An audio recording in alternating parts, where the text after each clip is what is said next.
How long has it been? Damn, I look sleepy. I haven't uploaded a video in 2 days. I have zero discipline.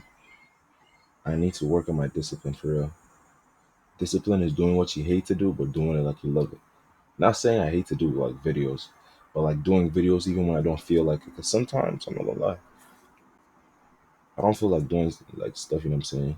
But you need discipline in anything you're doing. To grow on YouTube, you need discipline. To become good at any sport, you need discipline. To become good at anything, you need discipline. And I'm not gonna lie, I need to work on my discipline. That's enough of that. Thank you guys for 60 subs. I'm on 60 subs right now. And it's only up from here, man. It's only up from here. All I need is consistent. The reason I'm not uploading is because I don't know what to react to. I need y'all to give me videos, send me videos to react to. I don't know what to react to. Like I don't, you feel me? I don't want to react to just random stuff. But it is what it is, man. It is what it is. Look at my eyes, bro. So puffy. I just woke up. I've been thinking about making a video for like what past 2 days. I just don't know what to react to. If y'all are watching this and have any video viewers you want me to react to any video at all, it could be of anything, any video about anything, anime, music, could be, you know what I'm saying? No, crazy music though, no like swear words, crazy type music. But like movies, skits, anything. Just put in the comments and I'll watch it. For real. It could be anything. But today we're gonna be reacting to When Boxers Lose Their Zero, Part 6.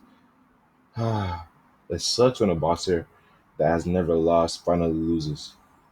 But that's when you see if they're really made for a sport, you know what I'm saying? That's when you really see what they're made of. That's when like when a champion is like 20-0 and they lose their world championship, they lose their belt. That like let's say for instance Kamaru Usman. Usman has lost before.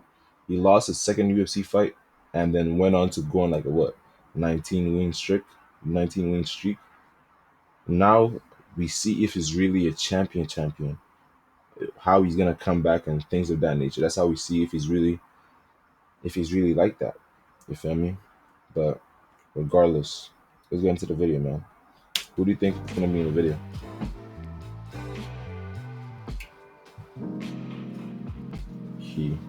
What's that? Hancho Edit.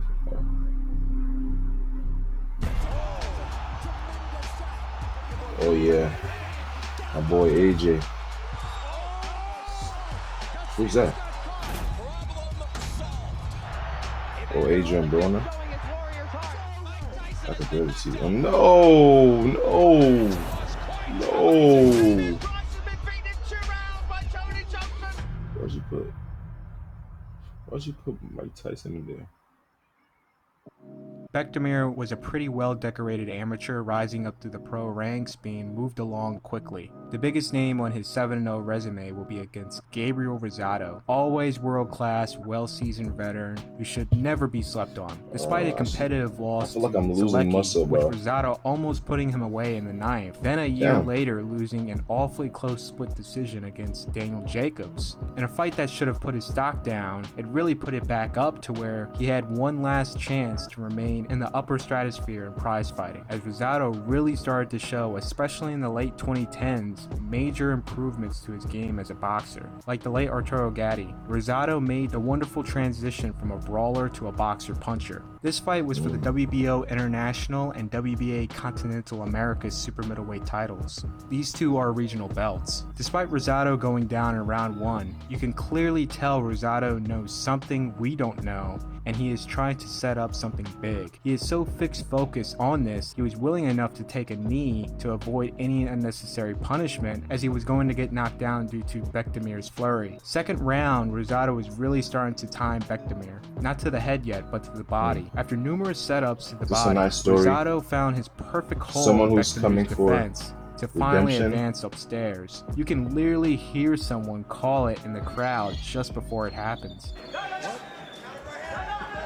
Rosado cracks Bektemir, and that was all she wrote. This will be named Ring Magazine Knockout of the Year. Wait. Damn. What was he trying to do? Working the body to set up the headshot? Damn.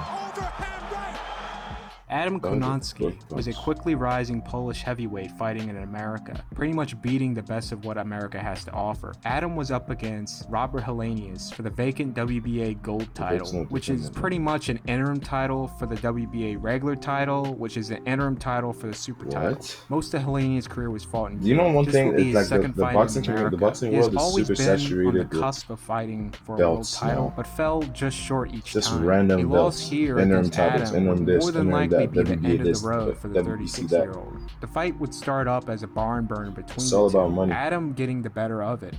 It's a recipe that works as Kopnatski goes back to work. Kopnatski will fight you every minute of every round. Damn. Jumping in, he eats a hook on They're the way balling, in. they're balling, Escape, okay. and here we go. Final seconds. A lot of action here.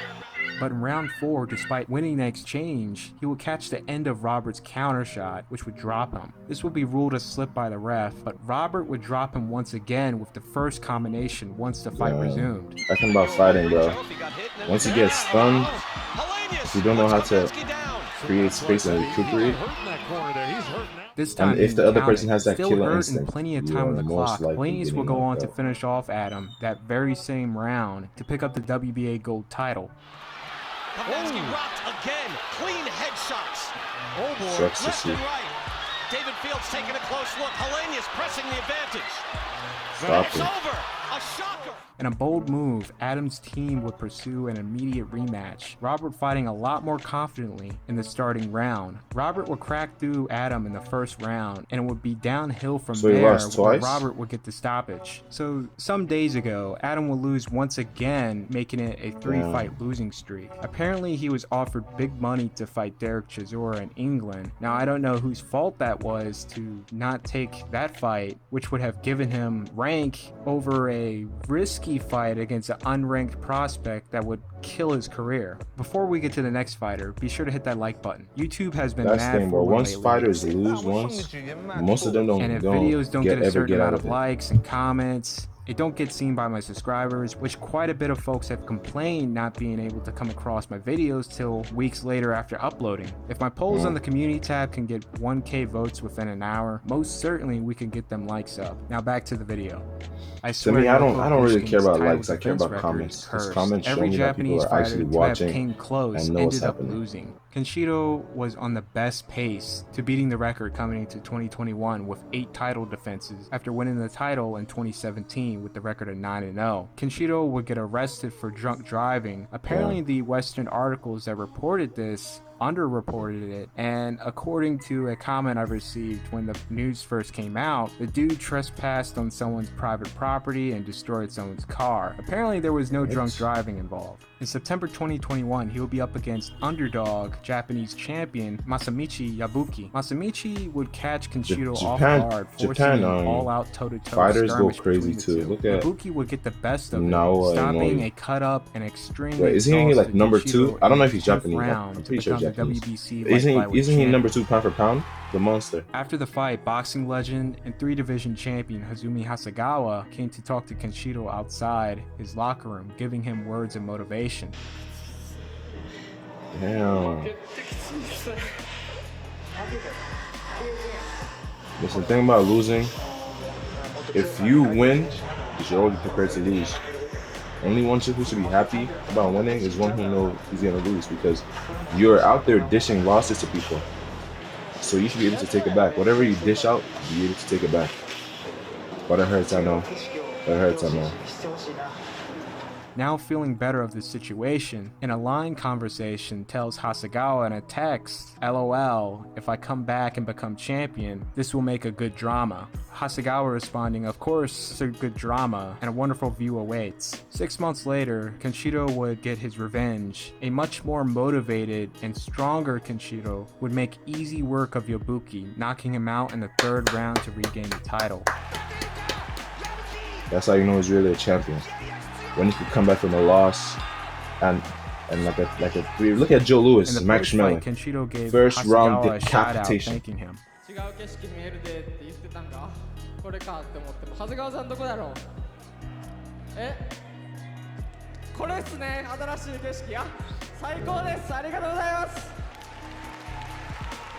いや、幸せすぎるわ。That's what it's Valdez really really about, man. built up a solid resume since becoming featherweight champion, and coming into 2021, he would do the unimaginable of challenging WBC super featherweight champion Miguel Berchelt. Based on styles, I saw this as an even fight. Many thought that Berchelt, the boogeyman of the weight class, was going to bully and stop Valdez in the later rounds. Unfortunately, many did not take into consideration that just maybe Berchelt was a product of perfectly timed matchmaking against opponents who were world class but just about to step down from that, defeating Francisco Vargas, who had came off two incredibly damaging Fight of the Year candidate fights against Miura and Salido. Miura, who he sent to retirement in a 12-round decision. Wait, Miura? Sosa, who had not fought since their fight, despite Miguel like being ranked Miura, number one, because Berserk? even though these fighters were just out the door, they respectfully made it up the ranks in the weight class. This fight, Berchelt needed it more than Valdez to solidify his status at super featherweight. Valdez had Miguel's number, beating him to the punch, just the faster, stronger, and snappier out of the two. Valdez would knock Berchelt out in the 10th round, shocking the boxing world. As Valdez is now the new player in the division, Shakur Stevenson would pick up the WBO title against Jamel Herring. You have two star fighters, Valdez at his absolute peak, Stevenson not yet reaching his peak at the age of 24, but you have two champions under the same promotional banner in the top two rankings. It will be a crime against the promotion if those two didn't fight, because both guys wanted That's the thing to, about and this nowadays, was for like, legacy. I think the many best were fighters expecting aren't fighting Valdez to really themselves. press the fight and We disrupt need to see the Stevenson's top game and class buff him up fighters, as like the much as featherweight possible. class and the But folks slept lightweight. on Stevenson's They have the ability most in fighters, fighting. like He can most fight on the potential back for foot, super and fights. he can fight on the pocket pressing Gervonta forward. Davis, I do hear quite a bit of Tank, comparisons to Floyd, but Devin I see a Haney, lot of Andre Ward and Stevenson. Shakur Stevenson,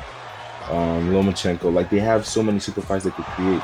Valdez would sneak in a good shot here and there, which really just showed off Stevenson got a good chin, but this would be an absolute shutout. Stevenson virtually winning every round and got the knockdown in round 6. I remember this fight. I remember this. I was watching this. Become WBC, like WBO, live. and Ring Magazine champion. He will become the first Ring Magazine super featherweight This dude's champion good, man. since Manny Shakur Pacquiao Stevenson is defeated good. Juan Manuel Marquez in their Him and rematch Devin in Haney. 2008. They just have Warrington, clean pretty boxing. talented featherweight, really started to build up some steam in the mid-2010s, picking up a national and regional titles, and finally, after 9 years as a pro, would get his shot at the world title against Lee Selby and go on to successfully defend it 3 times before the pandemic would slow things down, to where his next fight will be almost 2 years later against Mauricio Lara. 2020 and 2021 would be the absolute worst when it came to UK fighters against fighters from Mexico. It was like every time I flipped on DAZN, I'll see a UK prospect or a champion getting beaten by the underdog from Mexico. Warrington came in as a 6-1 favorite, so the amount of disrespect here on Lara fueled him. I don't think really anyone saw this coming. BoxRec can only serve as a small benchmark to that fighter, but without fight tapes, you can't really come up with a definite conclusion on skill. It doesn't really help he fought the same guy twice in a row to win by TKO. I would really like to know what happened for the promotion or manager to follow through with this, but that's another story. Now, some folks will say, since this is before large crowds can tend to fight, that may play effect to how well Warrington will perform, which you can say that is a valid excuse. Fighters really feed off of crowd support, especially in dire situations, but what definitely outweighs this by a great sum, Warrington got caught with some unexpected heat. Muhammad Ali uses the crowd to It doesn't really help that disorient Warrington has opponent. not much pop in his shots, but it really doesn't help even more whatever power he may have is being sapped by wearing winning gloves. By that point, Lara has no respect for Warrington's punching power, and he is just walking through his shots like it's wearing nothing. what? Lara would What hurt gloves? and drop him in the 4th round. Just look at this. In the 5th, Warrington is landing the cleanest of blows, knockout blows, and it's not even phasing Lara. Very discouraging, and it's amplified since Warrington doesn't have a crowd to go crazy when these shots are landing. There's no way he's going through this. That was a clean shot. Wait, is it because of the gloves? Is that what you're saying? The gloves are those. Those are 2 clean punches right there. After walking through That's why and he's wearing backing. down Warrington He's for backing 3 up. more rounds, he was ready to go in the 9th. Lara would put Warrington away in the 1st minute in the 9th round to receive his first career loss.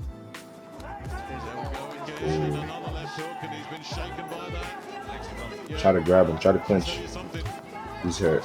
Are they wearing the same type of gloves or what?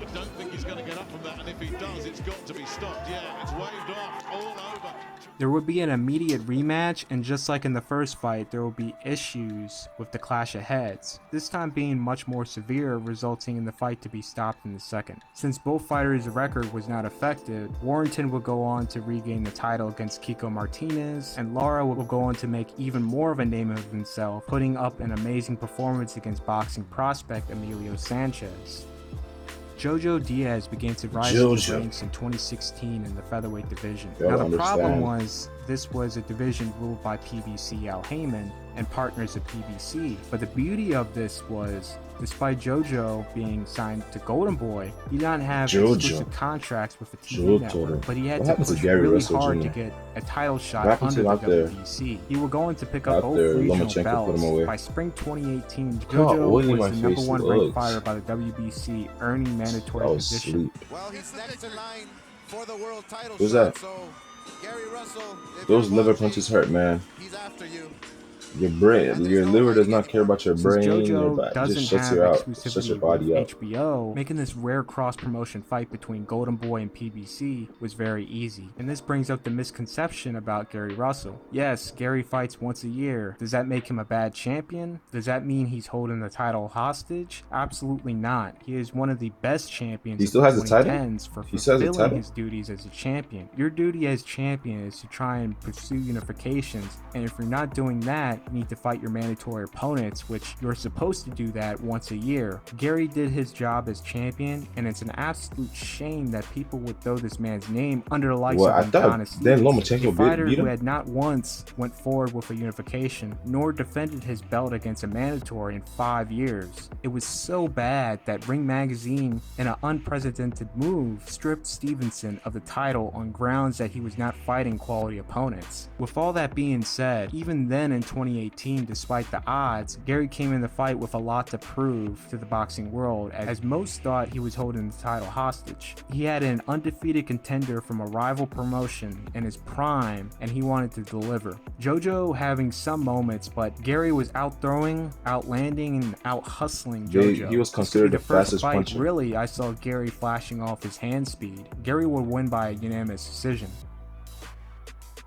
Anat was originally a Muay Thai kickboxer, a Lupini champion at that, which is a hell of a credential. You should go watch my video on Muay Thai. Pick up boxing in prison when serving a 15-year sentence for armed robbery. Thai prisons are far different from American prisons. What I was able to gather from this was you can fight for your freedom and be released early because of it. Anat, within 1 year of serving his prison sentence, transitioned to boxing, won the Thai national title, released from prison within that year, then to win bronze in the World Boxing Championship held in Chicago, Illinois, beat rival Kazuto Ioka to win the gold in the King's Cup, then to represent Thailand next year in the Beijing Olympics. Holy crap, what a turnaround. Just barely a year and some change ago, this man was serving 1 out of a 15-year prison sentence. Anat would quickly move through the ranks and become the IBF champion in his 12th pro bout. He would go on to defeat rival Kazuto Ioka, once again defeat another sworn rival, Zhu Shiming. Now, unfortunately, when all this was being achieved, he was 35 years old, and it sure showed quickly overnight in his next 2 fights. And his controversial win against John Kazmero, despite showing flashes, it turned from a boxing fight to a Muay Thai fight quick. A lot of illegal holding, which Anat is notoriously known for, but to an extreme this fight, and a lot of illegal shots. I'm not even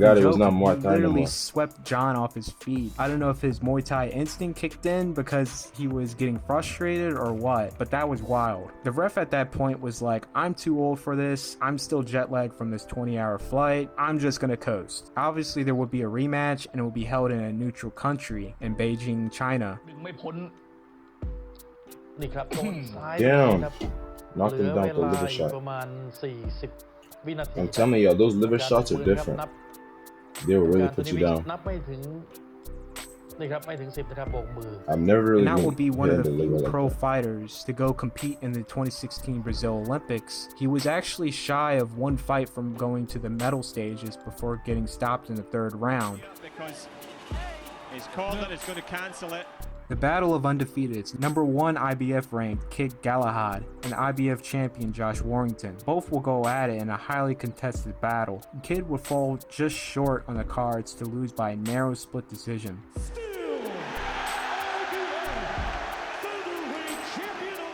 Since Warrington's title will go vacant during the pandemic, Kid will pick it up after defeating James Dickens in their rematch, the fight getting stopped in the 11th round.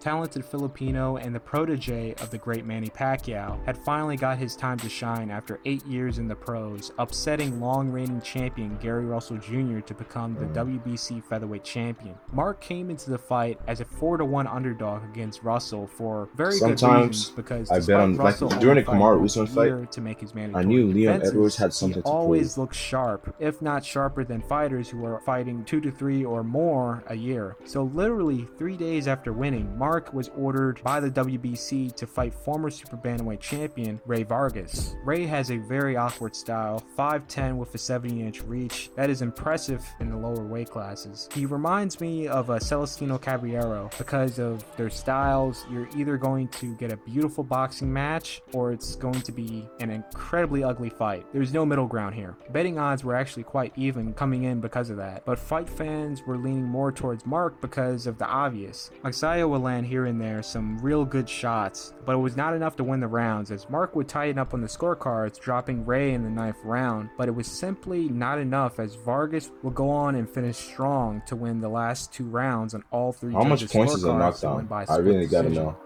I think sometimes for these most fighters of the be- build-up, I'm going to save it for another Teofimo video. I Lopez. believe everyone knows what that video will be. But anyways, Teofimo comes off a massive upset win, defeating Vasil Lomachenko to become the unified That should have been a draw. He would sleep I don't big think it should have been a time on loss. his IBF mandatory challenger, George Kambosos Jr., which the betting journal had him at 18-1 betting odds. Kambosos would have doing Teofimo's like number barely to win see the by a screen. narrow split decision.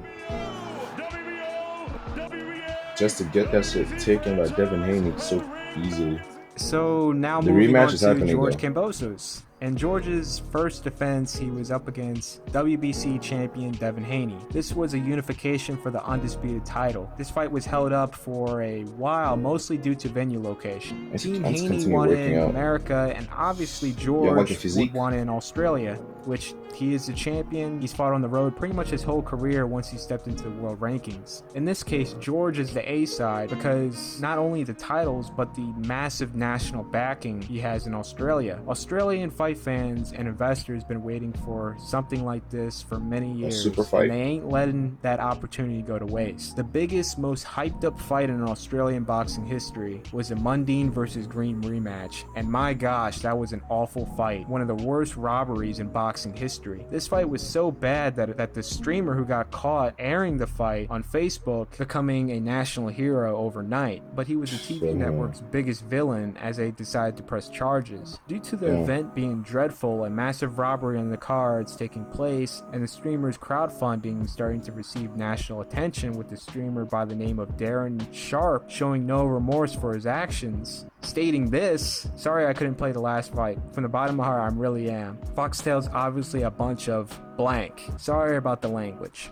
With all that into consideration, with not a soul on Foxtail's side, they announced that they would drop the charges, and Sharp concluded with a sincere apology on the matter, which may have saved him from some massive fines. So with all that being said, this fight was to wash out there's the thousands of people hangover out there and streaming awful fights. I taste don't of that really think Green they'll do versus anything. Mundine fight. And despite the build-up Like, being on there's, another bro, level, I'm with telling you, any Australians fight from you want to all watch walks illegally, you can attending, do it. 40,000 plus I'm telling filling you. up the stadium, washing out that bad taste from 2017 Just saying. remains inconclusive, as George tried beating Haney at his own game, and it did not go his way, to where Haney would cruise to a wide unanimous Literally. decision. Now George It looked has so one more easy, chance, too easy. more than likely his last chance to make history, and finally wash out that awful taste that's been lingering around in Australian boxing since 2017. There was Will he no pull point it for a off? rematch. We'll see. The And on fight top was of too that, easy. this It's is gonna the be the Boxing same thing. Loser O Part 6. For more videos like these, be sure to like, share if you're new, subscribe. Subscribe to the Patreon for early access. And Canelo Patreon back prizes. Alvarez. I'm Alphas Honcho, and I'm out. Like I was saying, I don't really see the point of a Kambosos Devin Haney rematch. It's going to be the same thing. Devin Haney is just was that Lomachenko right there. My favorite boxer right now. I'm waiting for him to come back so he can really shut these haters up, bro. I want him to come back so he can shut these haters up. Lomachenko versus Devin Haney would have been a way better fight. But regardless, there's no point of the Devin Haney versus Kambosos rematch. Devin Haney's just gonna use that jab, pump it, pump it, pump it. Kambosos is not gonna have an answer. And Devin Haney has that reach advantage, height advantage. It's just gonna be the same thing over and over again. I don't see it happening any different. Quote me on that. Right now, I'm 3 for 3 predicting fights. I predicted Canelo versus Bivol. I predicted Anthony Joshua versus Usyk. I predicted Kamaru Usman versus Leon Edwards. So I'm putting my money. Devin Haney is going to win again and retain his title. But I hope Kambosos proves me wrong because I want Lomachenko to come back. I don't know. I don't really care who Lomachenko fights at this point. But I feel like he shouldn't just go straight to a title fight. He should first fight someone else. Maybe Lopez again, Lopez rematch, and then go for a title fight. And yeah, because in the first place, he wasn't Lomachenko was the one who unified all the belts, all 4 of them. And then Lopez took all of them, and then Kambosos took all of them. Like right now, the belts are just in transmission. Lomachenko unified it. Lopez took it. Kambosos took it from Lopez. Devin Haney took it from Kambosos. Now let's see. Hey man. I'm back on the grind. Please, please, please, please. Number one thing I want y'all to do, if y'all made it this far, comment what you think about the video. Number one. Comment what you think. That's how I know like you're really engaged or watching. I don't really care about likes. Subscribe to if you want to. But you can like I'm not saying don't like the video, but I prioritize comments more. Number one. Number two, please put some videos in the comments for me to watch. Like I really don't know what to watch. That's the reason I don't make videos like that. Please put comments. Please comment. Some videos you would like me to react to. And I'm gonna see y'all in another what? Video.